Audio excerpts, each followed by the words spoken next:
Estaba reformando mi casa en la soleada California, el día perfecto para la paz, hasta que dos hombres con chalecos tácticos irrumpieron exigiéndome documentos de estatus. Mi tranquila jubilación se desintegró en el instante en que me di cuenta de que no buscaban a un inmigrante ilegal, sino que estaban tratando de construir un pesado obinenie contra un SEAL retirado. Mi nombre es Jake, y la palabra jubilación era mi mantra. Llevaba 20 años sirviendo a mi país, la mayoría de ellos bajo las olas, como operador de fuerzas especiales navales, un Navy SEAL. Había visto cosas que harían que el vello se erizara en la nuca de un político, pero siempre había actuado bajo la bandera, con honor y cumpliendo la ley. Pensé que después de tanto merecía un descanso tranquilo en la soleada California, lejos del ruido, lejos de las órdenes. Estaba haciendo lo que más disfrutaba: reformar mi casa cerca de Coronado. El sol, el olor a madera fresca, el sonido de las olas, era mi terapia. Un día estaba en el patio trasero, revisando unos planos, vestido con una camiseta vieja, pantalones cortos y chanclas, el epítome del civil relajado. Mi esposa, Sara, estaba dentro hablando por teléfono con su madre. De repente, el silencio californiano fue roto por el chirrido de neumáticos. Un SUV negro, totalmente institucional, se detuvo bruscamente frente a mi propiedad. De él salieron dos hombres con uniformes que reconocí al instante, aunque no esperaba verlos tan cerca de mi hogar. Eran agentes del ICE, el Servicio de Control de Inmigración y Aduanas. El que parecía ser el líder, un hombre corpulento con gafas de sol demasiado oscuras para un día nublado, se dirigió hacia mí con una arrogancia que me resultó instantáneamente irritante.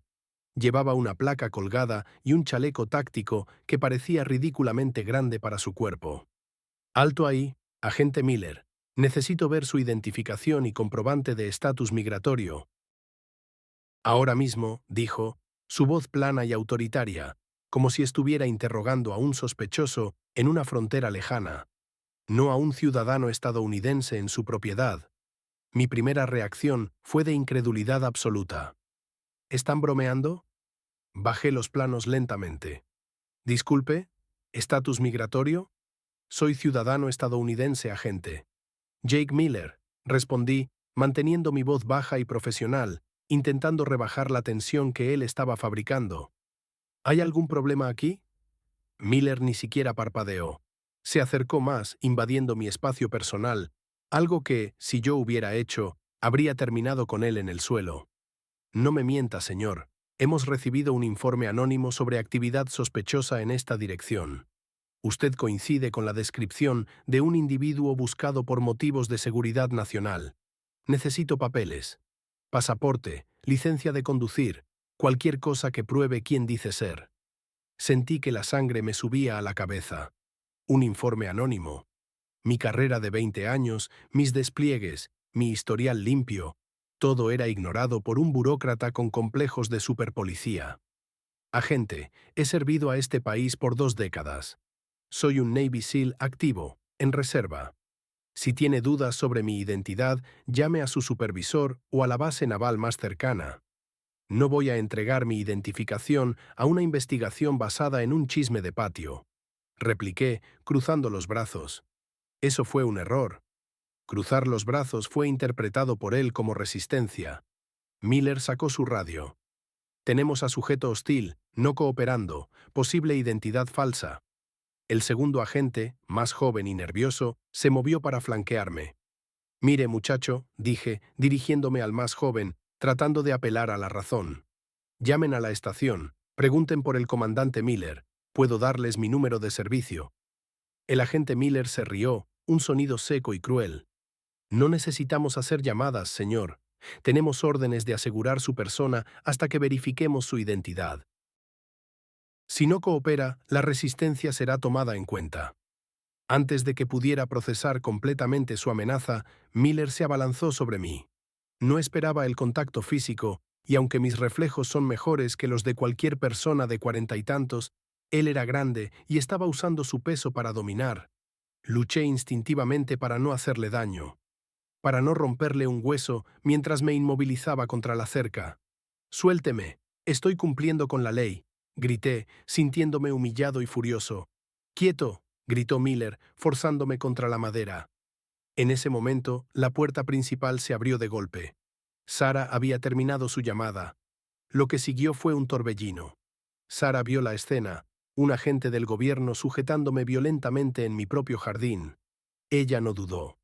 Corrió hacia nosotros gritando y en el caos vio el aspecto amenazante del agente Miller. Ella no vio su placa, solo vio a un hombre atacando a su marido. Sara agarró el atizador de hierro que teníamos junto a la barbacoa, una pieza sólida de metal, y lo blandió en un arco defensivo. «Aléjate de él, o te juro que te arrepentirás», gritó ella con una ferocidad que nunca le había oído. El agente Miller, al ver el objeto apuntando a su cabeza, retrocedió un paso, soltándome. Fue su única oportunidad. Rápidamente me levanté. Mi adrenalina en nivel máximo, listo para lo que fuera. Pero en ese instante de pausa, el nerviosismo de la gente más joven se tradujo en acción desmedida. El hombre sacó su arma reglamentaria, un arma que no debió haber sido desenfundada contra un civil desarmado, y apuntó directamente a mi esposa. El tambor del arma apuntaba al corazón de Sara. Y entonces, el agente Miller, el que nos había acosado, vio el error fatal que estaban cometiendo al escalar la situación contra un supuesto sospechoso. El agente grande miró a su compañero, luego a Sara, luego a mí, y en sus ojos vi un fugaz destello de pánico frío. «Baja el arma, ahora mismo», siseó Miller a su subordinado, pero era demasiado tarde. El miedo ya había tomado el control.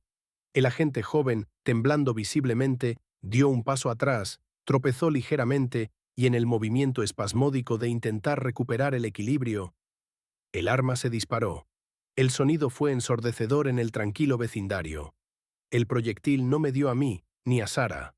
Se incrustó limpiamente en la pared de ladrillo detrás de ella, dejando una marca oscura y fea justo al lado de la ventana de la cocina.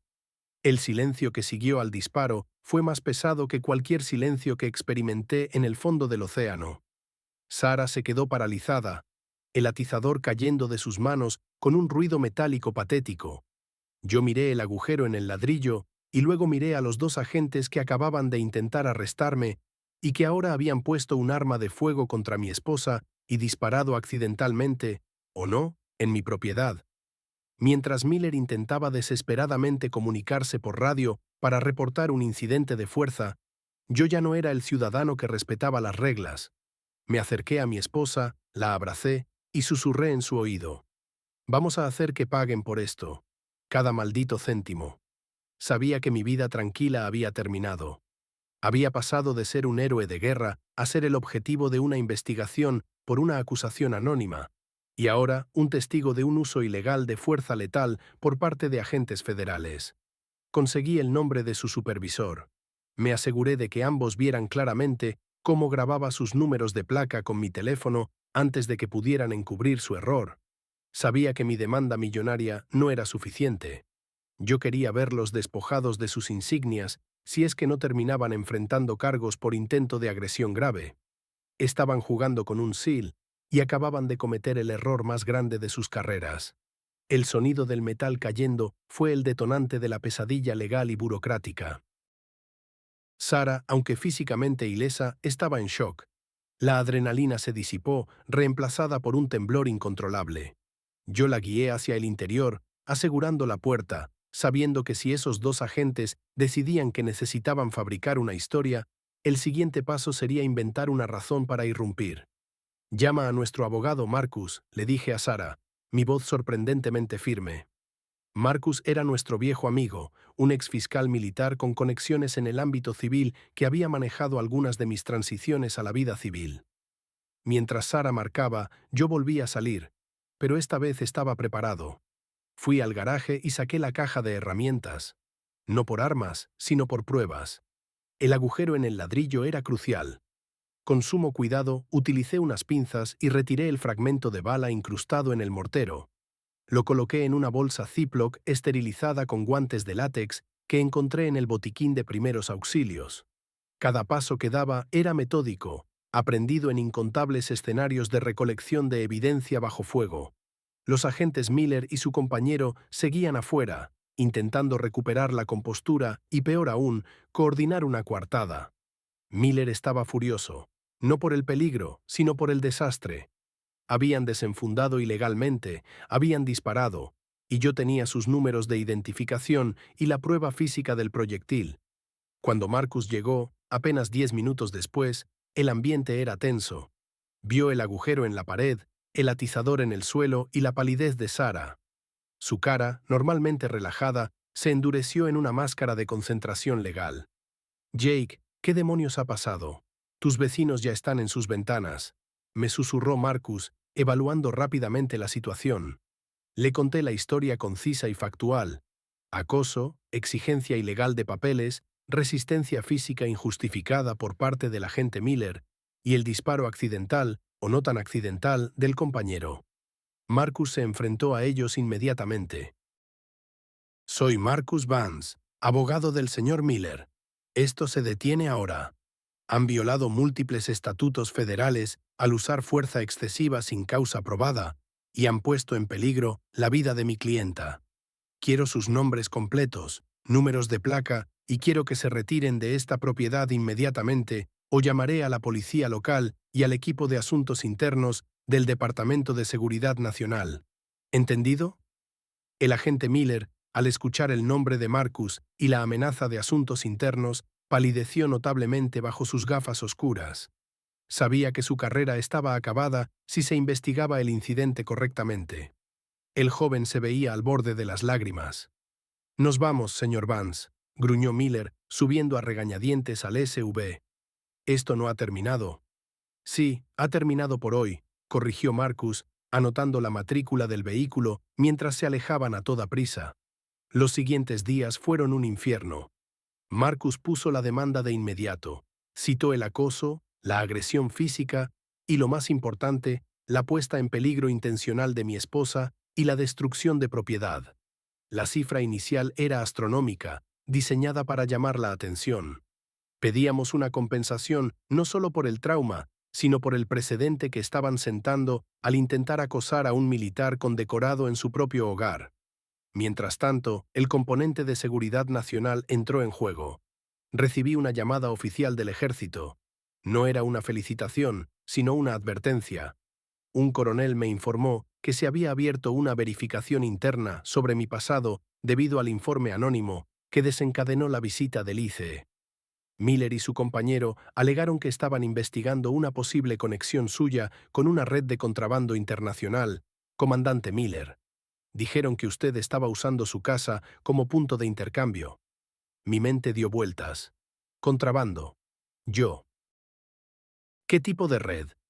¿Estaban tratando de encubrir su brutalidad, sugiriendo que yo era un criminal de alta peligrosidad? Coronel, esa es una completa fabricación. ¿Podría revisar mi historial de seguridad? ¿Alguna vez he tenido siquiera una amonestación por algo más que llegar tarde a una reunión? Espeté. Estamos revisando todo, comandante. Pero Jake, debes entender que la narrativa que ellos están tratando de imponer es seria. Sugieren que usted, al resistirse, pudo haber estado protegiendo alguna operación ilícita. La auditoría ya está en marcha. Esto era peor que una simple demanda. Estaban usando la maquinaria burocrática para desacreditarme, para justificar su error. Si lograban manchar mi expediente, mi carrera, mis beneficios, todo se iría al traste. Marcus me advirtió que, al mover la demanda civil, habíamos provocado una respuesta agresiva del gobierno. Una semana después de la visita, mientras yo estaba en mi oficina revisando los documentos de la demanda, mi teléfono sonó con un número desconocido. Dudé, pero contesté. ¿Diga? Al otro lado no era Marcus ni el coronel. Era una voz fría, modulada, irreconocible. Señor Miller, ha creado un problema innecesario. Su demanda será archivada por falta de jurisdicción y usted será citado a declarar ante un gran jurado por obstrucción de una investigación federal. Mi sangre se heló. El gran jurado significaba cargos penales. Estaban escalando la situación a un nivel donde el sistema legal militar y civil chocarían, y yo estaría en medio, acusado de algo grave, algo que encajaba con ese informe anónimo inicial. «¿Quién habla?», exigí. Alguien que le aconseja que retire todos los cargos y borre la evidencia del proyectil.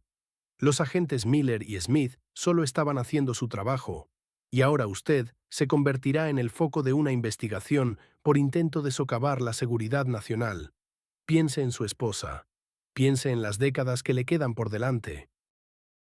Un error puede costarle más que solo dinero, señor Miller. La línea se cortó. Me quedé mirando mi teléfono. Habían pasado de la torpeza policial a la amenaza directa y coordinada.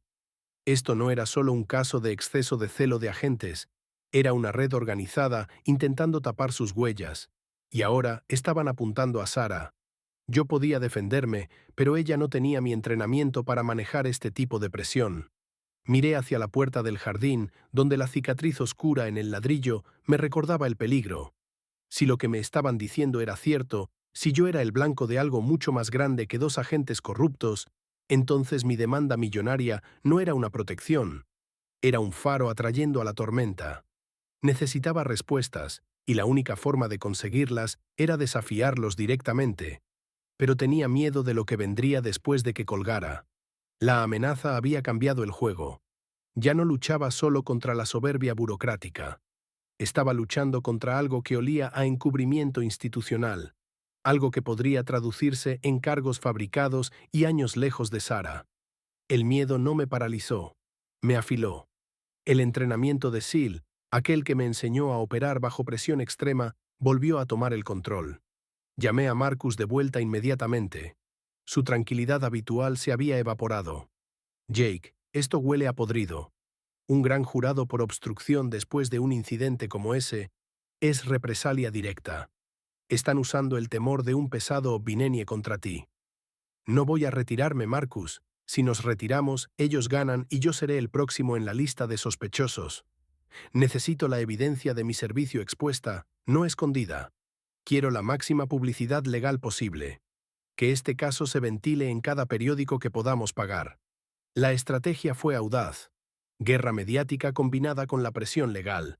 Marcus era un experto en ambas cosas. Publicamos una declaración detallada, no solo sobre el acoso, sino sobre el disparo y la subsiguiente amenaza telefónica. No mencionamos nombres específicos de la supuesta red, solo la flagrante violación de los derechos civiles por parte del ICE. La respuesta fue inmediata y explosiva. La noticia de que agentes federales habían disparado en un vecindario residencial de California y luego intentado intimidar a un condecorado militar se volvió viral en los medios locales y rápidamente en las cadenas nacionales. La presión pública obligó a asuntos internos del DHS a actuar más rápido de lo que el encubrimiento podría gestionarse. La primera ficha en caer fue el agente Smith, el que disparó.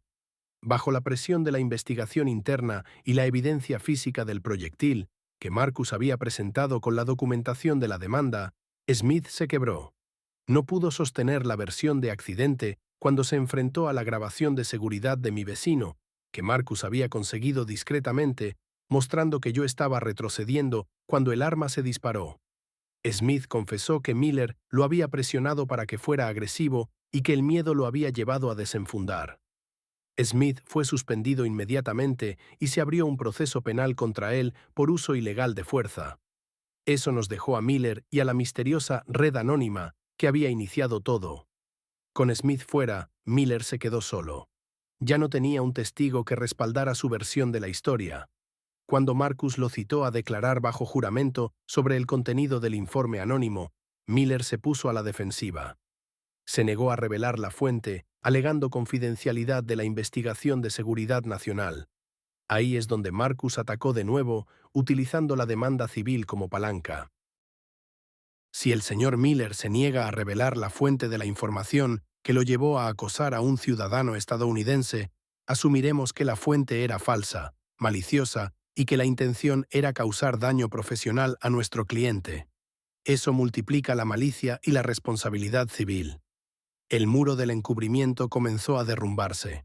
La oficina del fiscal de distrito, sintiendo la presión política y habiendo visto que la narrativa de Smith no cuadraba con la de Miller, finalmente presionó para saber de dónde venía esa información de contrabando internacional.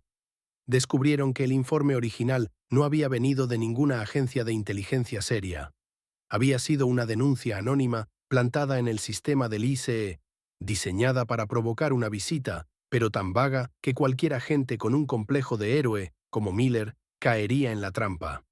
La fuente final del informe no era una red de crimen organizado, sino una antigua socia de Miller que tenía una disputa personal con mi esposa por el lote de terreno adyacente a nuestra propiedad y que tenía viejas conexiones resentidas dentro del mismo departamento de inmigración.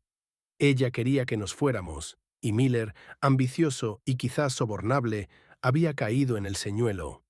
La amenaza telefónica que recibí fue el golpe de gracia. El número fue rastreado. Pertenecía a un abogado contratado por la socia de Miller, actuando como intermediario para intimidarnos. El resultado fue devastador para ellos. El ICE se retractó públicamente del incidente, calificándolo de grave error procedimental. Miller, despojado de su coartada y expuesto por mentir bajo juramento sobre la supuesta amenaza de seguridad nacional, fue despedido con deshonor. Enfrentaba no solo la demanda multimillonaria que Marcus ya había ganado, una cantidad tan grande que el gobierno no pudo arriesgarse a un juicio prolongado, sino también una posible investigación penal por intimidación y abuso de poder. Al final, el pago fue más que solo dinero. Fue la anulación de la amenaza. Mientras firmaba los papeles de acuerdo de conciliación con el Departamento de Justicia, sintiendo el peso de un estrés que creí imposible de soportar, Marcus me dio una sonrisa genuina por primera vez en meses. El cheque es bueno, Jake, suficiente para construir esa casa 3 veces.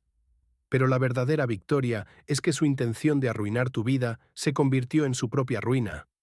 Hicieron un intento de echarte una mano criminal a ti y terminaron sentenciados a décadas de litigios y vergüenza pública. Miré a Sara, que estaba sentada a mi lado, su mano fuerte sobre la mía. Habíamos pasado la prueba. No volvimos a ver a Miller.